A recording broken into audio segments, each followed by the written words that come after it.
Put the thread on the thread rack.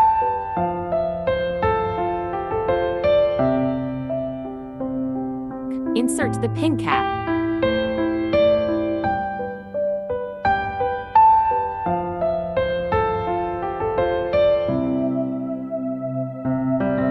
Pass through the hook.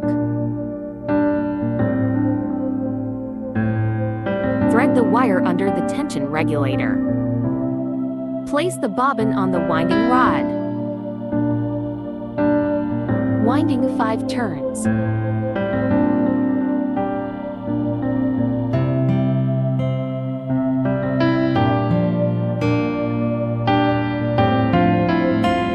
Pass the bobbin thread cutter. Pull the winding rod to the right. Press the start bottom.